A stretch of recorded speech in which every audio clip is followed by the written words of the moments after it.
میں فضول بحث نہ شروع کر دیا کرے ہر کوئی عیی صاحب کے ساتھ.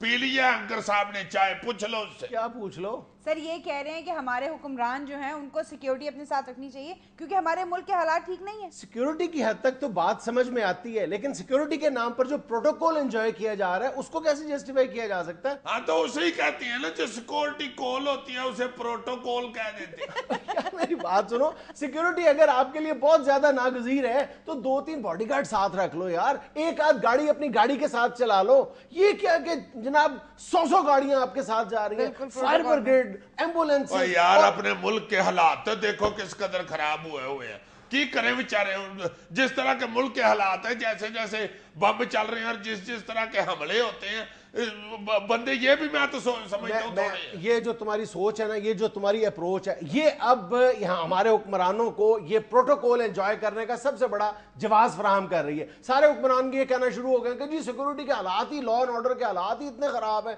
کہ ہمارا گزارا ہی نہیں ہے. اور یہ فلاں جگہ دیکھیں, فلاں جگہ دیکھیں, اور جو حملہ آور ہیں وہ 20 کی درجنوں کی تعداد میں حملہ آور ہو رہے ہیں. تو صحیح کہتے ہیں, تم دیکھو تو صحیح, ایک ایک تھڑے پہ 28 ویلے بندے بیٹھے ہوتے ہیں. یہ کیا بات ہے؟ یہاں ایک بندے کی لڑائی ہو وہ 28 اٹھ کے پھاڑ لیتے ہیں. پڑھو کیڑا ہے.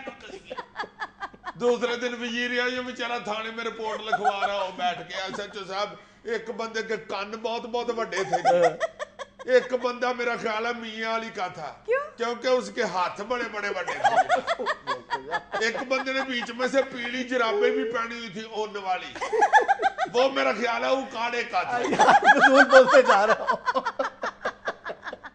میں تمہیں صرف یہ بات بتانے کی کوشش کر رہا ہوں کہ حکمرانوں کو جب تک یہ لا اینڈ آرڈر کی آڑ میں انہوں نے یہ جو سیکورٹی پروٹوکولز انجوائے کرنے شروع کر دیا نا, میری بات سنو آرام سے, چڑھا رہا ہوں, یہ جو سیکورٹی پروٹوکول انجوائے کرنے شروع کر دیے نا, اس کا تدارک زیادہ ضروری ہے. اور ان کو یہ بتانے کی ضرورت ہے اس وقت کہ جناب آپ صرف اپنے آپ کو محفوظ نہ بنائیں, آپ پورے ملک کو, پورے شہر کو آپ محفوظ بنائیں.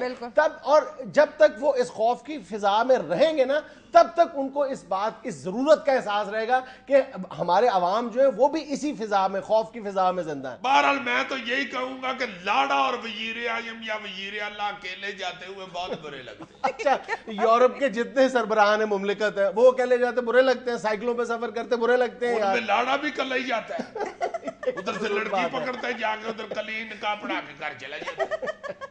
ادھر لاڑے کے ساتھ بھی جنج ہوتی ہے, اس لیے حکمران کے ساتھ بھی جنج ہونی چاہیے. تم جیسے لوگوں کی یہ جو سوچ اور اپروچ ہے نا, یہ ہمارے حکمرانوں کے اس رویے کو پروٹیکٹ کرتی ہے, اور وہ اپنے اس رویے کو پھر جسٹیفائی کرنے کی کوشش کرتے ہیں کہ جناب لوگ اور ہمارے ووٹرز جو ہیں ہمارے اس روب اور دبدبے سے امپریس ہوتے ہیں, اور اگر ہم بالکل عام آدمی کا روپ اختیار کر لیتے ہیں تو ہمارا روب ہی ختم ہو جاتا ہے. حالانکہ یہ پروٹوکول کے طویل سلسلے جو ہیں عوام سے انہیں دور کر رہے ہوتے ہیں. یار میرا خیال تو یہ ہے کہ اگر تم لوگوں نے یہ کرنا ہے نا جی کہ حکمران پروٹوکول کا بہانہ نہ لگائیں یا 7 بندے لے کے نہ چلے, تو پھر آپ کو پورے ملک کو ڈی ویپنائز کرنا پڑے گا. ہاں بالکل, یہاں سے اسلحہ ختم کرے, اللہ معاف کرے, اتنا اسلحہ کئی گھروں میں تو نالا ڈالنے کے لیے شلوار میں بندوق. یہی تو تمہیں کہہ رہا ہوں کہ آج کس جگہ کو ڈی ویپنائز کیا جاتا ہے, آج کس جگہ کا سیکیورٹی چیک ہوتا ہے جہاں پر پرائم منسٹر نے, صدر نے یا وزیر اعلیٰ یا گورنر نے جانا ہوتا ہے,